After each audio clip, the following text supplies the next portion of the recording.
and obviously the school. Oh, hey everybody, welcome to the TD Report. I'm your host David Combs, here with Tony Kennedy, with Jody Coleman, our Midwest guy, who we have to apologize to because we're about to go full BMP on this show. With us tonight as our guest is Arthur Bryant, assistant varsity and JV boys head coach at St. John's College High School in the district. He runs the player development there, and they're celebrating a WCAC championship on the boys' side. And what makes Arthur unique is that he's also coached the nationally ranked girls program on that side of the house. So he's coached nationally ranked teams in boys and girls. So we are very excited to have him on the show. Thanks for joining us, Artie. Thank Appreciate you, man. Thanks for it. having me, man. You guys are doing a great job. It's an honor to be here. Thank you. Now you're working under Pat Behan now, the head coach at St. John's, running the varsity program. But you've you've also worked under Mr. Scribner, who runs the girls program. Yeah, yeah. So what's it like having two highly competitive guys, and you're working with them on their programs? I think it's a great atmosphere there. The whole community, we just kind of, our baseball team has won multiple championships, so the whole field down 17, there. Yes, 17. our 17 total. Okay. Our football team just won back to back, so it's kind of I hate to sound arrogant, but it's kind of a championship walk down there. So everybody's walking with the same competitive spirit, making everybody accountable, everybody's players accountable, and we all shooting for this high goal. Like, we don't want to accept anything less than the best we can do. The best we can do is get to a championship. So it's a good feeling. It's a good place to be. It was so funny. We had a conflict in gym space one time this past year, and I'm also the head coach of the JV program. So our JV team was going to get kicked out, and Coach Scribner had his varsity team who was getting ready to play McNamara, which McNamara is a full court pressing team. My Big JV game. guys play hard, and he said, "Man, look, come on in the gym with me and let's do a scrimmage so you can get me ready for McNamara." And that's the family atmosphere we have down there, because he didn't have to have my JV guys in there, but we went in there and we just got at it so hard. Mm-hmm. And his girls ended up winning the championship this year. Actually, they won as Yep. well as we Yeah, won. we So doubled up on the varsity side. yeah, we St. John's did. We girls did. and St. John's boys. Tony, jump in anytime. Don't let the Johnny Mops take over all this for you, man. Go on and get in there, man. It's a Johnny night, man. It's a Johnny night. So Artie, obviously, the boys' championship this year, very emotional. Obviously because of Pat's struggle, with illness. Um, Obviously, a lot will fall to you in terms of some of the day-to-day stuff and helping out prepare the boys. What was your role in that, as far as supporting Pat and just keeping the guys motivated? Looked like a really tight-knit group. It was a very tight knit group. I think our whole coaching staff, especially Coach Pat O'Connor, he works at the school, so he really took a heavy role in being like Pat's right hand guy. Because I also had the responsibility of the JV guys, our younger guys in the back gym, and I didn't want to relinquish that. So I wanted to keep that, because I believe every school in our conference, the successful ones have the farm system of a freshman, JV, and varsity. So I've always wanted to be that guy that I'm still developing the young puppies to be ready for the varsity. So I didn't want to give that up. Um, but Pat and I have been friends way before him being the head coach at St. John's. So it's been a difficult year, because I had to, and I think I speak for everybody, we had to come in and compartmentalize everything just strictly to basketball. Because when I start thinking about other things in the gym and I see him and his situation progressing like every week or every month, it's hard to deal with. Not just to see a Mhm. person, but a friend of yours go through this Mhm. and still be able to do your job. So my role was basically just to be there for him, whatever he needed. Mhm. I was a rah-rah hype guy for the varsity this year. And then when the doors are closed, I'm doing my skill work with our guys. We want to make sure we Mhm. all one close knit and we're doing our job when it's game time. We're just gonna bring it every time it's game time. I Preparing. do like to say I think our players, I was so impressed with our guys. They just rallied behind it, and it meant something to them. Like, it was just more than basketball. And I think Mhm. this would be a year in their lives they will never ever forget. You know. Artie, what's the number one thing? And we have a lot of our viewers and listeners that have young guys that are on JV, whether they be boys or girls, trying to cut their teeth and move up. What's the number one thing a young man or young lady has to have in the WCAC to move up from a JV as a freshman or a sophomore to really compete for time in that very difficult WCAC conference? Oh man, that's a great question. I would say the number one thing is just the capacity to learn what we're doing. Just make sure we're doing what we're doing in our brand. You know, there's a lot of, in the DMV area, there's a whole lot of basketball skill trainers. Some people like it, some people don't like it. I think it's a beneficial thing. That's how come we're one of the top areas in the country, because everybody's getting skill work. But I also like to tell our players, make sure you're getting skilled up to what our brand is. Our brand of basketball may be different than somebody across the way. So do what we're doing, and then you're going to have a chance to move up. But you got to be able to learn what we're doing. In particular, our program, we pass the ball a lot. We have a movement offense. If you get an opportunity one-on-one, you're going to go, but we don't have an offense where somebody's standing with the ball and they're dribbling 10, 15 times and they're taking the shots. Some schools do have that. We found what we do to be successful, so know what we're doing if you want to get an opportunity to make the next step. No secrets in the WCAC. Everybody knows what everybody else is doing. Super competitive conference. You're going to get at it every single night. You got to be ready to compete. Can't back down. You got to be ready to play. You got to be ready to bounce back. You can get it handed to you tonight, and then you got a bigger opponent to play 2 nights from there. You got to be ready to play. So, go ahead, Jody. Jump in. I got a question for you because, you know, I was a JV and assistant varsity coach here at Third Group Marshall at Dayton, Ohio, and Ponus High School here. And I always had a lot of young gunners coming in, freshmen and sophomores, and they wanted to play varsity right away. The question I have for you, being around and being with a top-notch program, is it more beneficial for the kids to come in and just, you know, play on the JV and freshman level to learn the game, learn the system, or do you like to catapult those guys right onto the varsity and they may not get as many minutes as they would if they played JV? What is your critique on that?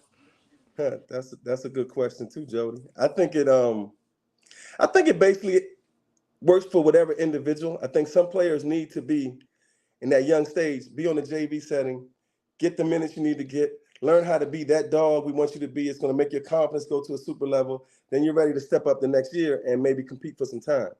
But if a kid is a little bit more mature than his regular class, I think he can handle not playing the minutes he wants on varsity, just maybe looking, seeing, learning. He's going to travel on the out-of-town tournaments. He's going to play against the ranked teams. Even if he doesn't get on the floor, he's going to see it. And the bigger thing for him is being in practice with the varsity guys. So we might have a freshman going against a senior. And you're going against him every single day. You're going to get a lot better than in the back gym where you're dominating in practice every day. Okay. But some of the kids need that game experience to be able to understand, hey, I just now dished out 12 assists and scored 15 points. I need to see that and feel that. It jumps my confidence to another place. Right. So I think it's kind of based on the individual. We'll evaluate and see who needs to be down here playing minutes and who can handle being on varsity. Okay. That's good. I hope that answers your question. Oh, I do. Yeah. Definitely. Go ahead, Tony. Oh, you know where I'm going, Artie. See, what Artie didn't tell y'all, what he didn't say is Artie graduated from where? Said Artie. Oh, you trying to wipe out the Johnnies, man. Blade Where'd Mustang down from, here Artie? Deep inside. We are Blade Mustang. See, Blade for life. And they know I am about my boys. See, Artie graduated from Bladensburg. See, he had a pass before he got here to be coaching and mentoring and doing all this other stuff. What Artie don't know is when I was in 6th, 7th, and 8th grade, we used to look up to those guys. And then one year we went to camp up in PA. I can tell you it was 1984. Artie just graduated from high school. We went up to that overnight camp up in PA in Strasburg, up in the mountains. Yes, we did. And I'm as an 8th grader, rising 9th grader. These fools, everybody would have an 11th grader on their team, and they would have an 8th and a 7th grader. They put me on the team and make me be the lead, and I had a whole bunch of 9th graders with me. Artie, I remember him telling me, dog, you got to be used to being a leader. And dude, we didn't win basketball, we didn't win football, and that shit drove me nuts. But what it did do is make me go back and work on my game as a 9th grader, because I said, man, I could have cried and said, you know what, I'm going against guys 2 and 3 years older than me. But that day, that July of '84 prepared me to be the first one to get a football scholarship from Bladensburg in almost 20 years, just because of what he did.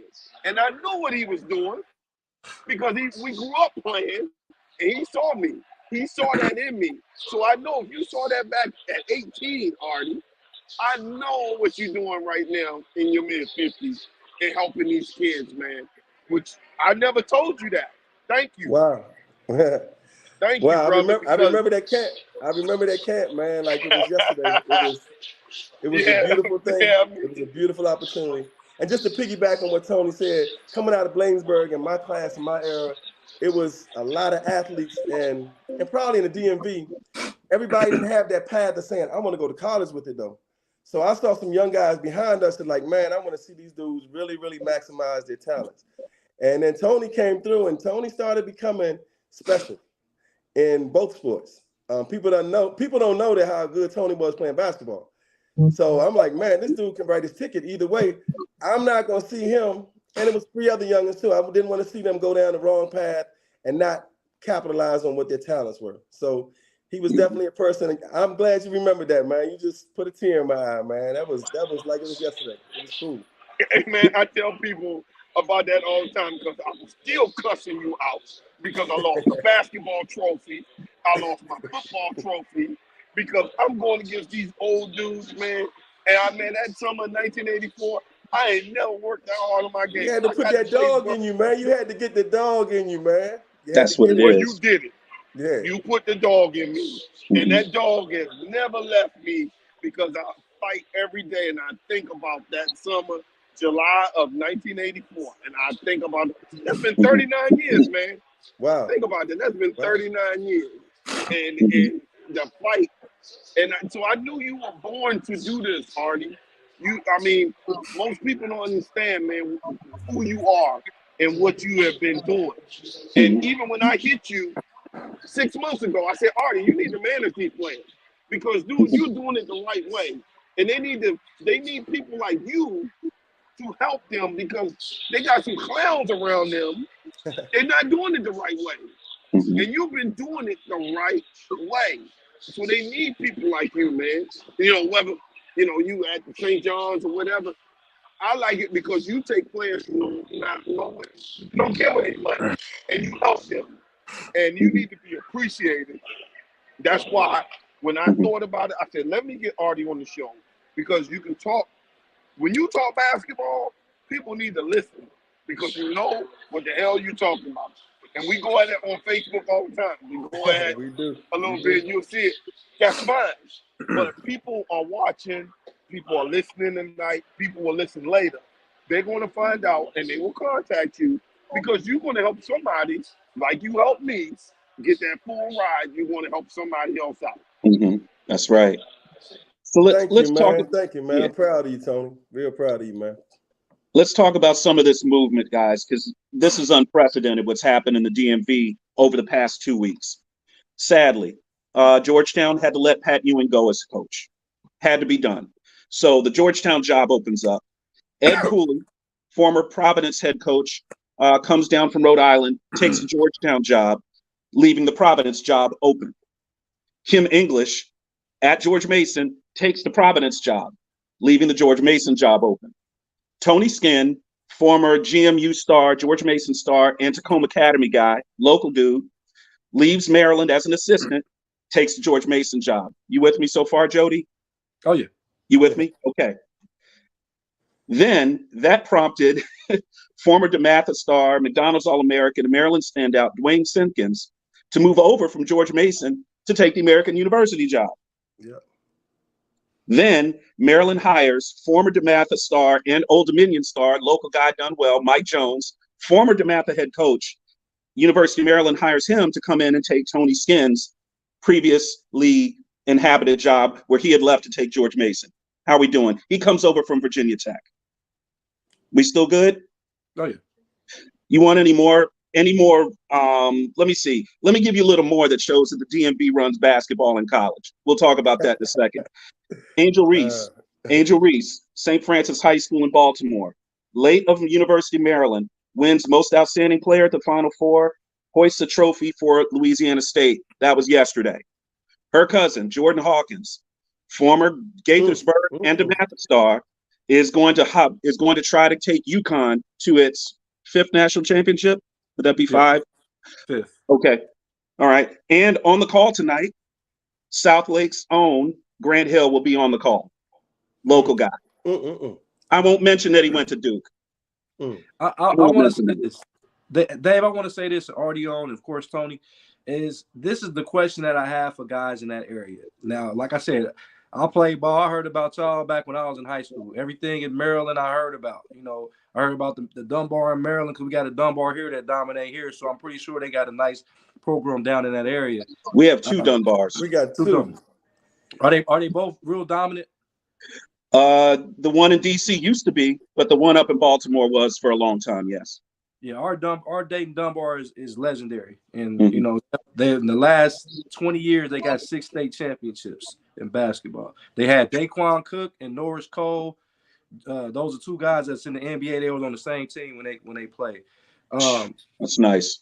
And they had another kid named Aaron Pohl that if he didn't get shot by just sitting in the KFC line getting some food, he was 6'9", and he played on the same AAU team that had Eric Gordon, Greg Odom, Mike Conley Jr., Daquan Cook, and Josh McRoberts. They lost. Oh, that's Indianapolis. That was out of Indianapolis, right? But they were like in the Dayton area. That's how they did it because Greg Odom's little brother went to Dunbar High School. He came from Indianapolis to go to Dunbar High. But what I was going to say is, how do y'all let that talent get out? The KD's going all the way to Texas. I know y'all gave me the story, the backstories on that. But how does Georgetown fall so far when y'all have the hotbed in girls and boys high school basketball? How does that happen, Art? That's a question for the expert. I'm not. You got to remember, there's also a situation. You got a family dynamic. When a family says, "I'm looking for what is immediate for me right now," and then I look at a Georgetown program and they're kind of in the slumps, it might not be my first preference then, right? So we can't hold kids hostage here. I think with everything that Dave just said, all the changes, the carousel that just happened here, give us 2 years in the DMV. I think you're going to see American University rolling. You're going to see George Mason rolling. You're going to see Georgetown rolling. You're going to see Maryland rolling. And I think when you look in 4 years from now, you might see a lot of those kids saying, "Hey, I'm staying home first and foremost. I got 4 options right here to stay home with." I think it's going to be a big change in what happens because you got to know every player that comes out of high school and goes to college. First thing they want to do, I want to win. Second thing they want to do, I want an opportunity at a pro career, right? So if you want to win and you want to get an opportunity in a pro career, you got to make sure we're providing that as well. Yes, there's talent here, but that next level, the college level, has to be in that place where, hey, we want to take players want to go here. Because I think all the players here want to represent the DMV no matter what. That's what they want to do. I think Georgetown, I think Ed Cooley, I think he's going to do an exceptional job down there. Not to disrespect Pat or anything, but none at all. He's coming with some experience and it's his time, it's his moment. He's ready to go. I think Mike Jones going to Maryland, oh my gosh, that just changed the landscape there. That's a whole different ball game. And I think that next tier down, American University with Dwayne, it's going to be incredible. You can go, we're going to be able to say, okay, I want to see the highest level of basketball that's going on tonight. I don't have to go anywhere but somewhere right in the DMV to see it. You're going to see a situation also, and I think the biggest mover here, Artie, and I 100% agree with you. University of Maryland already had Dave Cox there. He's a St. John's guy, right. Played ball for Joe Gallagher, played at William and Mary, knows the DC area like the back of his hand. He was a previous administrator at Archbishop Carroll. Almost nobody knows the WCEC better, and now they're going to bring in Mike Jones and add him to that. That's like Kobe and Shaq doing your recruiting for you. Right. And Maryland made a very big move there. Right. Let's not forget Dave Cox had some head coach experience up in Rhode Island. He went and got that under his belt first, then came back. So Dave is a great guy. I think Dave is a great guy. Hands down, those guys come in your household and recruit your kids. Real stand-up guys too. So you're going to get what you want for your son to develop as a young man. Absolutely. And again, we don't want to give the ladies, short shrift. The DC Baltimore corridor has been pumping out top level girls talent for a solid 15 years straight. If you aren't recruiting here, if you are not recruiting here, SEC, ACC, you're lost. You've got to get players out of here. You've got to keep those relationships open with coaches. We've seen Angel Reese came to Maryland. Things didn't work out there. She moved on to LSU and literally swung a national title to LSU. She was absolutely incredible. Let's talk a little women's Final Four this year. 9 million viewers, guys. 9 million. Okay. Look back when you think back when Tony and I were in college and Dawn Staley was a player at UVA. Dawn Staley, as great as she was, couldn't get 9 million people to watch her play basketball. That's the level of what the women's game has grown into. And that's what we just saw this last weekend. We saw 3 great games. I don't want to talk too much about the negative, but we'll let Artie talk about what he wants to talk about on that side. Encapsulate, as somebody that's knowledgeable about the women's game, talk about the level of expertise that you saw on the court in the 2 semifinals in the championship game. How much better are these ladies than, say, 10 years ago? I think overall, there's a collective improvement of athleticism. Like the girls are super athletic from the 4-5 spot to the 3-2-1. And the girls are shooting the basketball at an incredible clip right now. So you're talking about movement. When you watch Caitlin play and the movement, she's coming off of double screens, and you're talking about top defenders on her that are super athletic, and she's still getting free to get shots off. That's a skill set in itself, just to be able to get a freed up shot. I think the execution in girls basketball is incredible. I think the speed of the game, the pace of the game has improved so much. Dawn Staley played, and I know her, she's a friend. She played, she was fast, all right, but she might have been a point guard that was faster than the offense at times. You're watching now an arbitrary number. If they got 60 possessions of offense when she played, they're probably getting 90 possessions now. The game is so quick and so fast and so efficient. And that's what I was impressed with the last 3 days, just how efficient the game is. And I love it. I love the competitiveness. I love the guard play. You got guards. I mean, I skill train a lot of players, and the girls on the girl side, we're doing the same kind of skill work I'm doing with boys. I mean, it might be dribble, step back, a hezzy move. Like the girls are getting the same exact thing. And I don't think girls were doing a lot of that back in the day, but now they're doing a lot of stuff that the boys are doing. And it's fun to watch. I love it. Now, back when I was in college, so we're talking about the 90s here, there were only 3 teams in the country that practiced against men. UVA was one of the first to do it. Tennessee was doing it. And then when Gino Auriemma left UVA to go to UConn, he was doing it. And then you looked at how those teams played. They just seemed to play a lot different. Now I would imagine most of the top women's teams in the country are basically practicing against men. They have a group of men's players that come in that they work with periodically. Gino Auriemma has done it for many, many years to great success. Is adding men to the game as far as practice to kind of speed their game up now trickled into the women's game across the board? Or is this a coaching thing? Is this the way the game is being coached? Well, I can't speak for other areas. I know in this area we've always done that. A quick story side bit.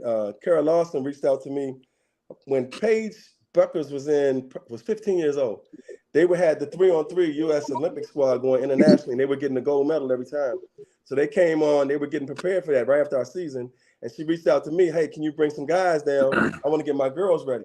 Aaliyah Boston was on that team. Paige Buckers was on that team. And I took Christian Watson. He's on University of Miami roster right now as a freshman. Benny Williams on Syracuse right now. He's their big. I took my guys, all these young guys. They didn't know. They going to play girls. They're like, oh, man, I don't want to play against the girls. I said, man, listen, all these girls going to be in the WNBA one day, and you're going to help them this summer get their gold medal. So all the way back then, we were doing it, and I think Paige and them just benefited from it. It was a great experience. We did it like 5 days straight at the Wizards facility, and my guys got at them a little bit, but then they couldn't figure out the 3-on-3 game, so all they wanted to do was like dominate athletically, and the girls were screen, pin downs, balls, buckets, and they were rolling. So my guys gained a different respect level for the girls after that week of experience. And we've always done that around here. Always got the guys going against the girls. Like I told you, what we did in the gym with my JV guys against Scribner's, Coach Scribner's varsity. It's the way to get them going, get them quicker, see things at a faster pace, and then they adopt to that, and they keep on doing it too. Our girls play. I watched Sid Wells girls. I watched our St. John's girls. I watched them a lot. AZ Fudd, obviously from St. John's. I got a chance to go up there and see her when she returned back on the floor. Their first game of the tournament, they played against University of Vermont. And my daughter is a graduate of St. John's as well. She's a college coach. She's the associate head coach at Vermont. So I drove up to see that game, to see AZ and my daughter together. And just watching that level, that gym at UConn, jam-packed. The energy, incredible. And just watching it play, just seeing it play. But we've always gone against boys, always. And that's how we get that edge, I believe. But I think nationally, they're probably doing it too. I think they definitely would be doing that. They would be missing out if they're not doing it. I was amazed at how many teams are letting the best players just get to their spot and get their shot, especially if they're going to shoot from way outside. Like a Caitlin Clark might. AZ can shoot from. She has unlimited range. Right. Paige Buckets. That I don't call her real name. It's got to be Paige Buckets. She can score whenever she wants. She's absolutely incredible. But we're starting to see even more and more of these players coming out of high school now. It's like an assembly line in a way that I just didn't think I would ever see. Well, some people would argue that and saying, old school us, we were allowed to put a forearm on somebody. We're allowed to impede their progress defensively. They changed all those rules because offense obviously sells. The game loves offense. The fanship loves to see offense, right? Mm-hmm. You can't restrict the players' movement. So that's how they're getting, get shots off. You look at the San Diego State guy when he hit the bucket against Florida Atlantic, he went all the way to the baseline, came back with a dribble, and he's just holding the ball. He got like 8 dribbles, and then he takes a clean 14-foot shot.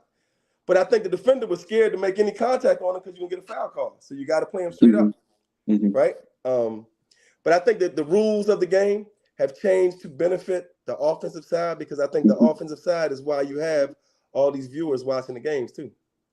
I mean, even we take it back half a generation. Can you imagine a Dawn Staley or an Allen Iverson where you couldn't put an arm bar into them? Dawn would probably score 30 in college. Exactly. AI she might would score get 30 in college. AI would score 75 points. How you gonna stop him, right? Yeah, Gilbert Arenas. Gilbert Arenas at Arizona can't put an arm bar into him. Can't bump him off the screen coming around the corner, or it's a foul. I mean, the whistles will figure out everything. So moving back on the women's side, we heard a lot about the officiating. A lot of people complaining about it, especially in the title game, not letting the best players kind of play. How do you feel about officiating in the women's game? Has it evolved enough to keep up with the pace of how women play now? I think it has. I mean, that's a good question. I think that game, the championship game, there was so much going on. Let's put yourself in an official's jersey for a second, right? You got both coaches going at me hard because they're trying to get calls, right? I got it to a point now players are going at me hard because they're trying to get calls. So it gets to a point where all eyes are on me. If I'm not a very, very strong individual where I can eliminate all of that and just stay focused on my job, of course, this is going to bother me sometimes. Right? I saw the girl make a pivot move. Here, she pinned the basketball, she turned and made a score. She happened to make contact. So both coaches, they happened on both sides. And both coaches went up in arms. Oh, that's an intentional, that's a technical, that's this. Even if it's not, they're trying to argue for their player to get the next call. But imagine if you're that official and you keep hearing this every time. You might be a little hesitant on the calls you make. You might make a bad call because you got too much and so much going on, right? Which I thought it was defensive fouls because you're right in her space. She needs her space to clear. That's what I thought it was. But I think the officiating is you got 3 officials in every game, and they have a ranking system to get all the way up to the championship game. You gotta rank yourself to get up there. So I think you're getting the best you can get. There were some calls yesterday that I was a little disappointed in. Foul number 4 on different players, and then Caitlin getting the 4th with the tech, and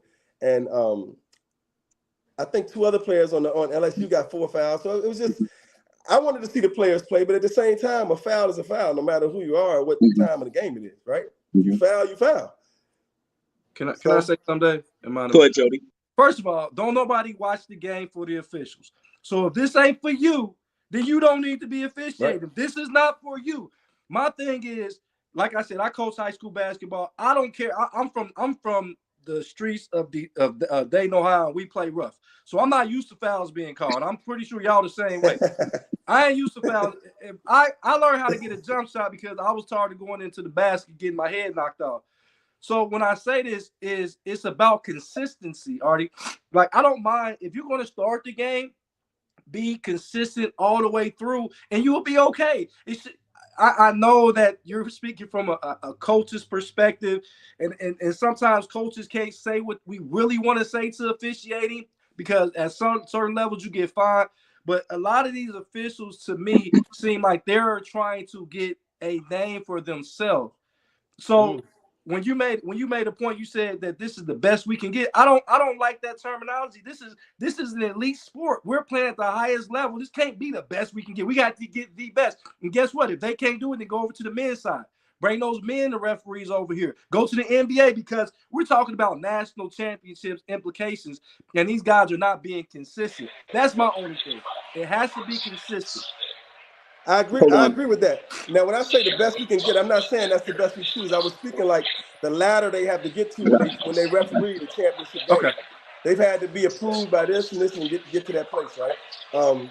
But when you see the officials in a game and they huddle up on something we see and they're huddling up for a long time, these are people that's nervous to make a call. So if they're nervous, I agree with you.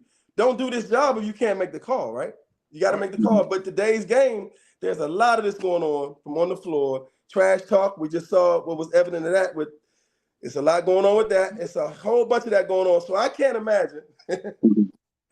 Yeah, right. I can't imagine being an official in a game right now. I mean, I'm coaching. I know certain officials in our conference. I can get on them and stay on them a little bit. And I know I'm going to get a call down the road, right? Yeah. I know I'm going to get a call. And it's only because I might talk to them in a certain way, not disrespect them.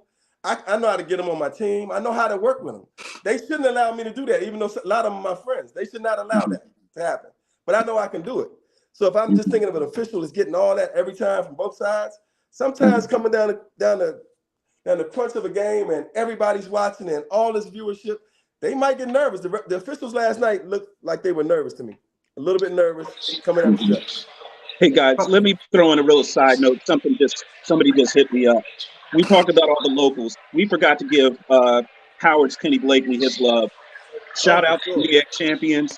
He's another local guy. Went to DeMatha, doing a great job in the Midwest. Sorry about that, Coach. Our bad. We got to get you on the show so you can talk about your program. Literally in the earpiece. My bad.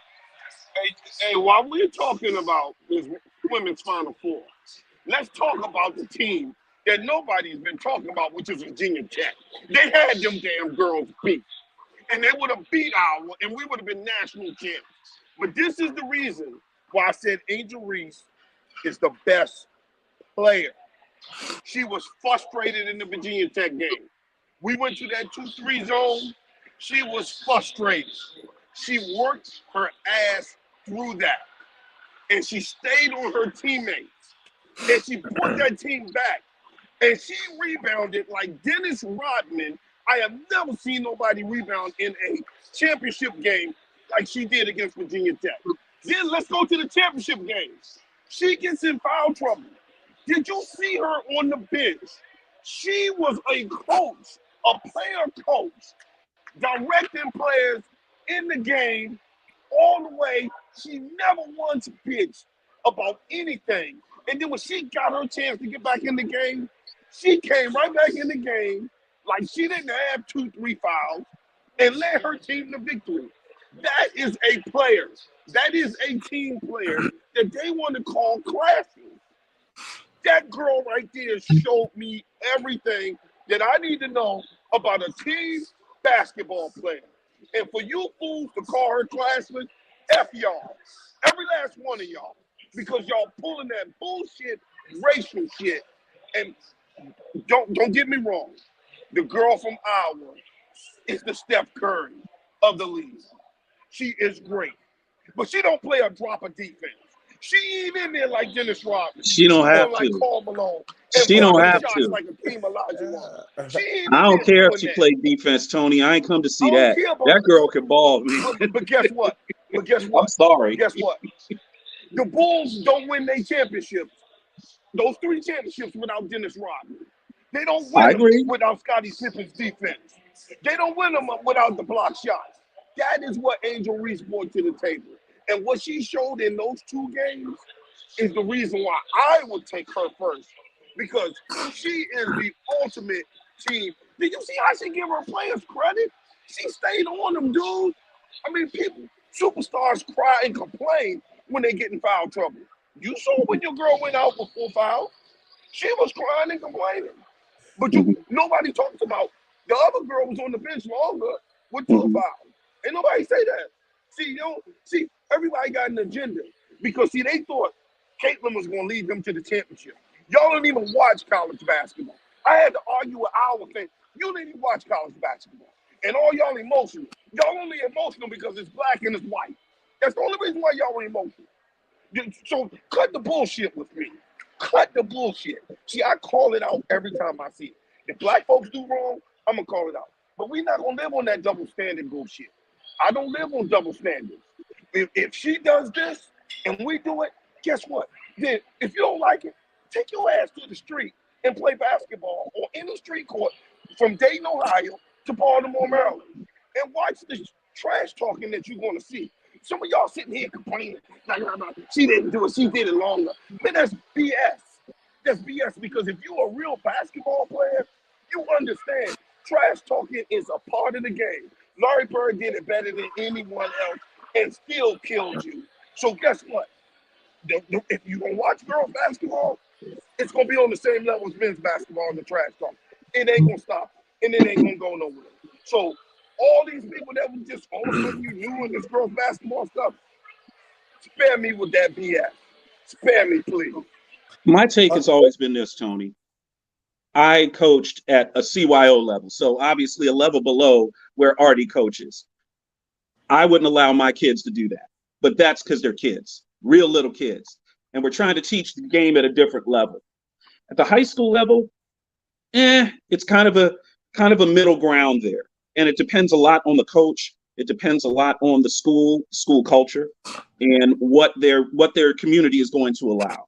I know the WCAC has a code of conduct that coaches and fans must adhere to, and to a lesser degree, and to some degree, the players. I've watched a lot of games in the WCAC, boys and girls, and sometimes I hear things I really don't like. As somebody whose niece played for a WCAC school, my niece played for Coach Bell at Seton.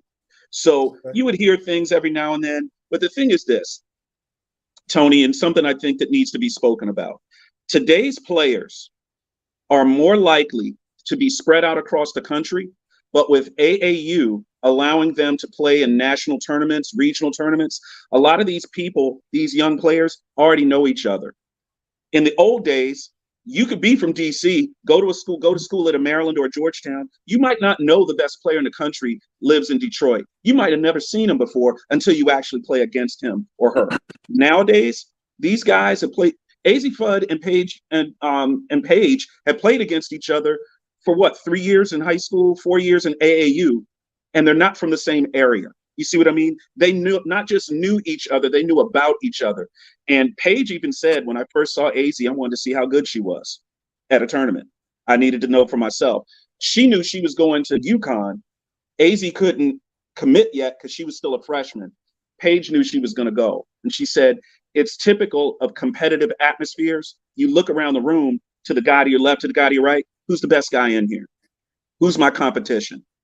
And that's who you want to play against. That's who you want to have on your team. You don't want to bum. You want to know that the guy or gal next to you can really play, and you are going to test yourself against them. A lot of what we see in the WCAC is a lot of guys and gals testing themselves against the best. And that could be an every night thing against the guy or gal on your team, trying to earn minutes, or that could be the guy or gal across town at the rival high school trying to earn their minutes and try to get their team a W. What do you think about that, Artie? Well, first, let me chime in on the trash talk thing. I think I got to hear this. First off, I think we grew up talking trash, but there was a certain way we talk trash, right? And I think the trash talk in today's game is a whole different level. There's stuff being said that we would not have tolerated, we would have already been in a different place on the basketball court. Somebody calls me out my name, everything else. Now that's common trash talk. People call each other out their name, and then they're on Twitter together later on. So it's like what we take offense to, what everybody saw, and everybody like, oh man, I can't believe she did that. It's like, well, they could still be respecting each other afterwards because that's where their trash talk is. Trash talk in today's game is so different. I'm not a fan of it. I don't like it. So I'm a type coach that, hey, we're gonna talk with the scoreboard. That's how we talk. All right, it's gonna hurt the next player when they walk off that court. If y'all remember, like last week, the girl lost. I forget her name. She lost, and she hit the girl, and she stole the girl in the face coming through the line. Right? Not cool. That wasn't from trash talk. It hurt me because I lost and they won. So I'm gonna go do this, which was not cool at all. And I believe at this stage of the season, at 30 games in, if your players do that, I'm blaming that on the culture and the coach. Like you're supposed to tame that down. I would say this too. I watched the end of the game, and they interviewed Coach Monkey, and she said, basically, we got 9 new players, and I believe in personalities. People coming in with personalities, I respect their personalities. I heard what she was saying when she said that, and now I'm like, okay, now you got personalities in there. And then I also heard Morris say, hey, I love Coach Caitlin, you had a great series, you had a great game, but put some respect on my coach's name. So as soon as I heard that, I'm like, where did she get that from? So I know a coaching technique may be, hey, man, this girl out here disrespecting the SEC. She's doing everything. We're going to shut her down. We're going at her. That's how I might get my guys rallied up to go at this player. Then once the game is over, do I take and tame that down? It's 2 minutes left in the game. We see who's going to win the game. That could have been a moment the coach can say, I know how my players are because I know their personalities. Hey, man, come on in for timeout. Hey, listen, we are the champs. We're going to win this like champs. Let's shake our hands. Let's shake hands, and we're going to celebrate. Let's do this the right way, and then we're going to go celebrate. But Artie, showmanship. We watch athletics and competition for showmanship. And we have to understand that the young lady, if it's good for the goose, it got to be good for the gander. You can't go out here doing all this to somebody and think it's not going to happen to you. You understand? You got to be able to take it and give it. I don't have any problem with it to a certain extent. I understand what you're saying from a coaching perspective, but we know that Angela Reese been doing this, and she had a rivalry with Clark going back to when she was at Maryland, she was at Iowa. And if you go back, I looked at some old film, and I seen them going at it. And that is Angela Reese's personality, where she started with the too small, gesture. Right. You know what I'm saying? She started with the painting us. She had a teammate paint a ring on her finger to keep her focused. But see, this is the thing. We in a new age. I got a daughter that's about to graduate from the University of Michigan with her master's in less than 3 weeks. So it's like, I want my daughter to be who she is. And what Angela Reese did is allow the young queens that we have to be able to be themselves. Because it's like us as adults, times have changed. When we played, like you said, when we played, you played, Dave played, Tony played, it's different. So we're in this cancel culture where we're not allowing our kids to be themselves. You know what I mean? Like, we gotta let our kids be themselves and have their own personality. And if you don't, you're bottling these kids up. And that's who she's been. Now, she just started doing that 2 minutes into the game. She had never did it all season. I would have had a problem with that. I'd have been like, what are you doing? But if she's been doing that probably since she was in high school, I seen her in a summer league game, and she got a block, and she like, get that stuff out of here. You know what I'm saying? So a lot of film has came up. So that's who she is. Now, I played at a college level at Northern Kentucky University. I didn't talk. All I would say is I go to the coach and mess with the coach. Like, you really got dude checking me? You really got this dude checking me? But everybody know that I'm joking with him because I was cool with everybody. But Right. I would make a joke. I'm like, coach, hey, come here, coach. You got dude check? You really? So you want me to score 30 tonight, right? You want me to score 30? Right. And I like that.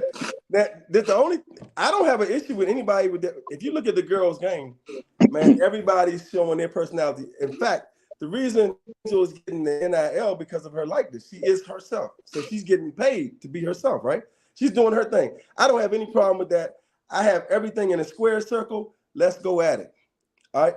When the game is over, I don't understand walking her down. Like, it's not like you guarded her. That's not the person you guarded. Y'all never guarded each other. I'm walking her down to taunt, to do whatever. I'm still trying to figure that out. So when they showed the picture of Caitlin doing this, that was against Louisville. And it's against the girl. There's another score. They're guarding each other. They're going back and forth, and it's getting chippy, right? So Caitlin drops 41 on her, and the girl Van Lith, whatever, she had 27.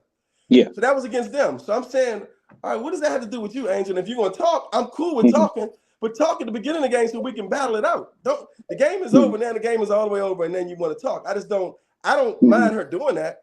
But if we were growing up, we were battling each other right now, and we on the court, Jody, if we're going at each other right now, and you get me, then the game is over, and you talking. I'm gonna say, "Oh no, Slim, let's talk let's talk while we battling. When it's over, it's over. We shake hands." I feel that. So let me give you one scenario. Let's say the most common gesture right now in the men's game is for them to do a little dude, like I'm gonna do my hand gesture. You too small, right? So let's say a game ended, NBA game or college game. The game is over. If I go to a dude now and show him, "Oh, you too little," and I do that, what's gonna happen?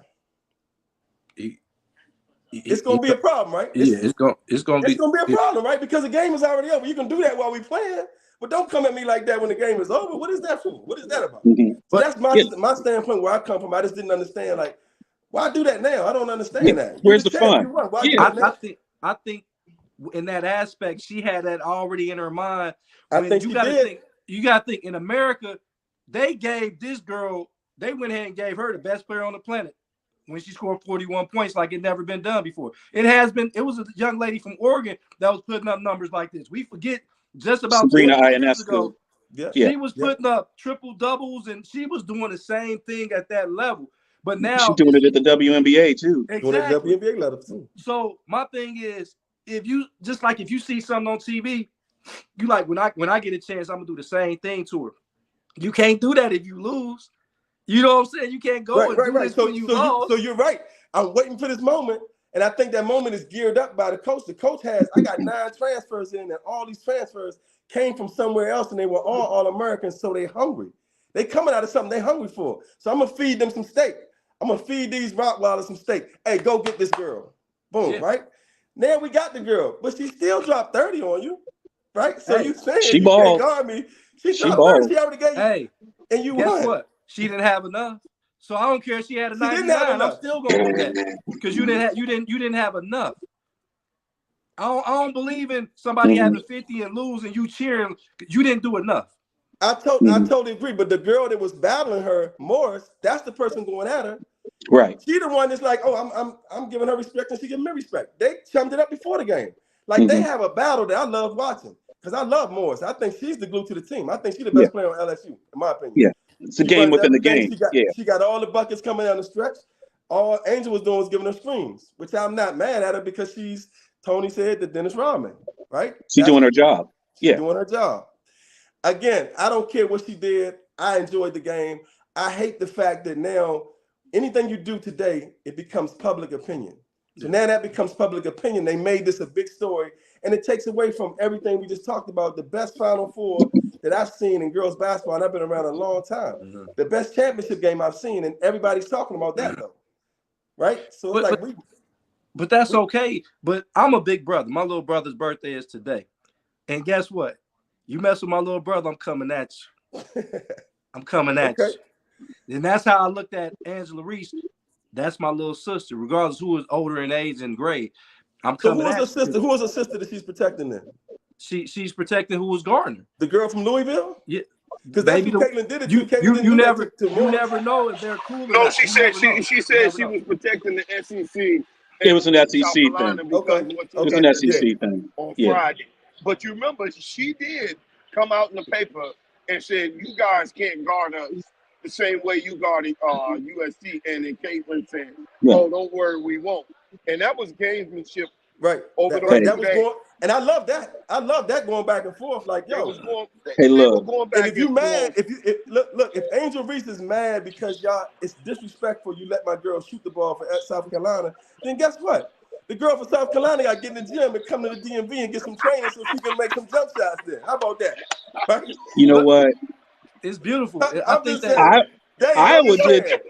Iowa I'm gonna be did. Look, disrespecting myself. If somebody leave me open, I'm pissed off. I'm the knocking down part, 10 straight. the Right? part, the I'm part we're pissed not off at talking about, myself.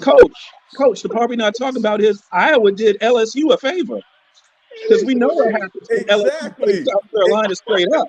If South Carolina playing LSU, South Carolina They'll holding that championship ring up. Right. Thank you. But Right? But hey, look, all credit due to Iowa. They did what they had to do against South Carolina. They came up with a way to get that job done. Great game. LSU gets their first national championship for women's basketball in history, which they've been trying to do for years. And they've had some very, very good teams. Simone Augustus Yep. was some great teams. Pokey Chapman was on some great teams. They just couldn't get it done. So shout out to the LSU Tigers. As we get ready to close the show up, and by the way, thanks for being on. Always stick around because we're going to talk men's now. Got the men's championship coming. San Diego State in the national championship game on the men's side. An amazing season. We weren't expecting the Aztecs to be here. UConn has been the best team in the tournament, period. Pretty much won every game by at least 15 to 20 points. They're at what do you expect to see tonight from the Huskies? Is there a chance that they come out a little flat? Tony, go. Hey, I'm be real quick. This is over. UConn, I done bet against UConn enough. I'm done. Okay. That team, Bobby Danny Hurley. Yep. Yeah, Hurley, Bobby, Danny, Father, all that. They are basketball royalty. This is over, dude. UConn by 20. Jody, what do you think? I've been wrong. I thought Florida Atlantic was going to win it all after Okay. Final Four started. I thought Okay. they lost on a very difficult shot. Already made mention of how that guy got to his sweet spot. That was beautiful. That was beautiful. Pretty. That was pretty basketball. San Diego State, they do have a chance. We got to give a shout out to Steve Fisher. Steve Fisher is the one that really turned that program around, recruiting guys like Kawhi Leonard to come through. I think the Pascal, the guy that played for Toronto. I think he went there too, right? Pascal. Pascal. Yeah, Pascal. I think he went to San Diego State too, I do believe. So he was getting guys in there. Now they're in the championship game, and they're one game. They're 40 minutes away from winning the national championship. I still like UConn. And Tony, can UConn become a blue blood after winning a 5th national championship in 24 years? Okay. See, my definition of blue blood is different. You have to be able to trace the bloodline back to Naismith. So you don't Jody, become you got a him blue going, blood. Jody. You cranked him up, man. You got him You don't going, become man. a blue blood by just winning these new NIL championships. Ooh, There are 6 blue bloods. Ooh, we. Hear me, there are 6 blue bloods. Kansas, Indiana, Carolina, Duke, UCLA, and what was the last one? Kentucky. Indiana. Kentucky. The thing about it, though, Tony, the thing about it is I don't care what you used to do. I don't care what you used to do. That's the past. That's why it's history. You a history buff? That's history. Right now, UConn is showing that they're the most dominant team in the 2000s. They're not a blue blood. I don't care nothing about no blue blood. I don't care nothing about no blue blood. That's They're the problem. New blood. The problem. They're new blood. Listen, blue bloods, new bloods, red blood. I don't give a doggone. UConn is about to be the cream of the crop. If they can win this championship, who can really say they have done what UConn has done? All that talent Kentucky's had. Already, you seen what Kentucky done recruited over the past. I don't know any other team in 15 years that had that amount of talent. Not even North Carolina can say. Right. Even when North Carolina went from 80 to probably like 97, they still don't have the talent Kentucky has had. No. And they have one national championship. Only Kentucky and Duke could have more pure talent come through their program than North Carolina, but that would be it. That's then it. If you look at a team like, say, you look like a team like UConn, okay? What UConn has been able to do, let's not forget, they started winning their championships when John Thompson II, JT2, was still coaching, okay? That was when he had Allen Iverson. That was his last good team, and they won national championships during that era. No, they didn't win until 99. Right. but they were winning championships in the Big East right over John right. Thompson. Yeah. They were winning championships in the Big East when Jim Boeheim was still a Big East coach, and that was 25 years ago. He just Yeah. retired as an ACC coach this year. What UConn has been able to do, you win 5 if they win tonight. That's 5 national championships in 24 years and 3 different coaches. To lose a coach, Jim Two Calhoun, different conferences. and then lose the second coach to NCAA problems, that usually fractures a program. And it usually takes 5 to 10 years to start winning championships again. It's just that difficult. They've been able to do that relatively fast. So credit to UConn from an athletics administration level to be able to understand what's been needed to get to this level. I give them a lot of credit. Artie, we're going to give you the last word on this. What do you think about the game tonight? And what do you think about this season for men's basketball? Game tonight is UConn, hands down. No disrespect to San Diego State, but I think UConn plays with a certain level of intensity right now. Their transition game is incredible. They check all the boxes. They got the big plan. Every single kid plays with an energy of, I'm not going to lose. Even the kids that come off the bench. So Jordan Hawkins, local guy, he's going to light it up tonight. I think UConn wins. They win with the way they play, speed, and it's their game. It's their championship. Men's basketball, I love where it is right now. It used to be a situation where most guys that are ranked guys and they got NBA potential, they're going to these blue schools. Now you see a John Morant go to Murray State and he's an NBA All-Star, one of the top. I don't have to go to a big school with NBA talent. I can go to the right coach over here and I can still get to that platform I want to get to. It makes the parity where it is, and then the NIL, which I don't want to touch on too much, but it makes it also a nice even playing field. So somebody coming in the tournament with a 9 seed or an 8 seed, hey, you better strap your shoes up because that 9 seed means nothing. If they got 2 NBA potential guys on their team, you might as well look at them as a 1 seed because they can play basketball.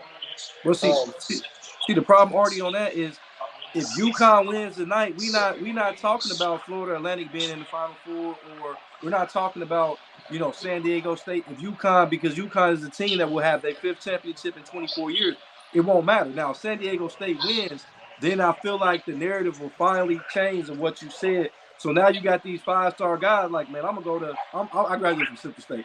I'll go to Central State. I'll go to Howard. I'll go to, some of these little smaller schools because it's not going to matter because Florida Atlantic, I want to say about 10 years ago, wasn't even at the top level of basketball. They wasn't even a Division I school.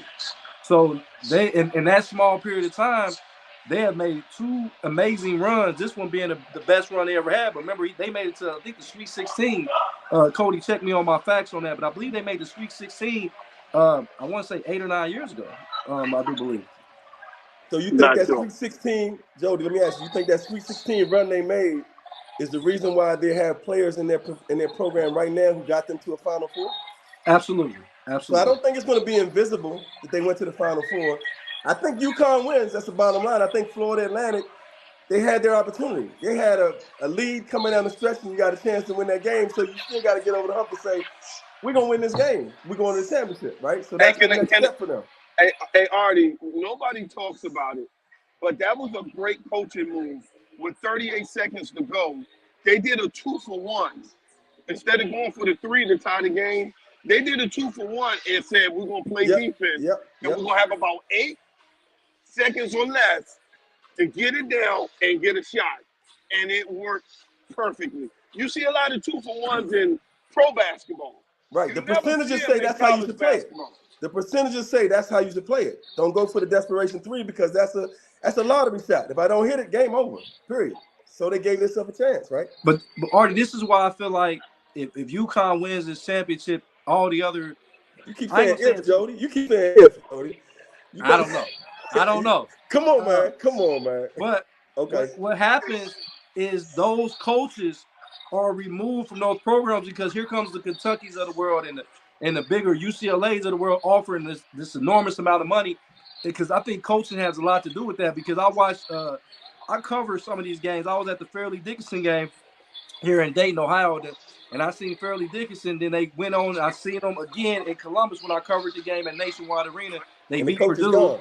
Then they turned around and won another game. So the thing about Fairleigh Dickinson is their coach, Tobin Anderson, got offered the job at Iona. So Yep. see what I'm saying? So once these schools, there's a very few Tom Fews, no pun intended. There's very few of those Tom Few guys that stay at organizations like Gonzaga and take them and they get them the money that he deserves. So my thing is the problem and the reason why the Blue Bloods or the New Bloods, whatever Tony want to talk about, will always be reign supreme in collegiate sports is because they're going to take those coaches. And when you take a coach, what do you do, Artie? You take your players too. Yeah, I mean, but there's nothing. What can we do about that, right? If you got a mid-major coach that's getting a great opportunity, they go to Sweet 16, and then I get offered $1 million more to go over here. You can't get mad at him, right? Can't get mad at him for taking his opportunity.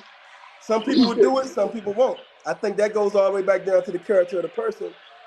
Coach Few, he never wanted to leave because this is what he wanted to build into what it is, right?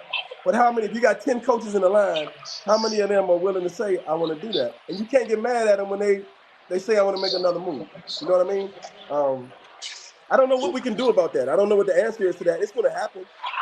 The answer is the same thing that Gonzaga did. Gonzaga fucked up the money. I think if you find a way to keep these coaches put, and you I hate to say it, you got to spend money to keep these guys around. And Few has been a guy that Gonzaga never got McDonald All-Americans. They've been getting McDonald All-Americans like crazy. They got Chet Holmgren. He was the #1 player in the country. You know, when he came in there, the kid Suggs was one of the top players in the country. So I get what you're saying, and I don't really have an answer for you, but right. I hate to see that. Jody, you got to remember too, a mid-major has a certain budget. They can pay a coach, but you got a big school, a Power 5 school, a big conference school, I can triple your budget just because I can, right? And again, at the end of the day, we all living for our life. We living for our generational wealth and everything else, right? So if I'm making $500,000 and some other school says, hey man, I'm gonna give you $2 million. Come on, I love these players, but I might think about making my next move too. And I can't be faulted for that. Right? When is it not gonna be about money though? You know, Artie, when's it not gonna be about money? When is it gonna be for the love of what you do? Jody, you gotta remember, you talking to a JV coach that's been on there for years because I love developing young players. So I'm a person that I love to stay where I am and do what I'm doing. Not saying I choose to be not to excel at another level, but I'm just saying I can see where a coach gets offered a great deal of money, why they would take it. Hey, Artie. And the challenge too. Some coaches want to challenge themselves to win in a big conference. Artie, I just got a call from Hubert Davis. He said he got 1.5 for you to be an assistant. Are you still a JV coach now? I'm out, man. I'll see y'all with the blue on. When you see my blue on, understand I got my red underneath it though, okay? But I see what Tony did there, but we talking about a whole different level. But I'm pretty sure the crosstown rival high school is not going to be able to get you to slide over there to be their JV coach. You're going to stay put. Is that correct, though? Yeah, I'm not interested in going anywhere. I believe both of my kids graduated St. John's. I have an allegiance to St. John's. I love the kids we bring in there, and that's my thing. If you cut my arm, I'm bleeding red, and the St. John's red. That's the way it is with me. Woo. Hey, folks. Hey, thank you guys, man. Hey, Jody, always from Dayton, Ohio. My brother over there, Artie, man, we loved it, man. When I told you to keep it real, that's what I'm talking about. That's the Artie I know that threw me under the bus in 1984 and made me go against them big old dudes. You wouldn't be here right now without it, man. Yeah, he right about that, folks. Hey, Jody, it's been a pleasure, brother. Hey, absolutely. Yep. I hope you come back, man. Great talking basketball with you. Oh, we had you back. Hey, folks, we're going to get ready to go. Hey, tune in. Hey, the championship game is on tonight. Tune in to see if UConn can become a blue blood. Who knows? Who knows? All right, fellas. Man. Thank you. I see y'all enjoy the game, man. Much love. Keep doing what you're doing. Keep doing what y'all doing with the TD report, man. I love it, man. Thank you, brother. Okay. Much love. Hey, folks, thank you. We're here on Thursday, folks. Please come back and check us out. And the TD report, we're writing articles now. Jody Coleman, you want to get his reports on the draft. We're going to be kicking that in high gear starting Thursday. We're going to be 3 weeks out from the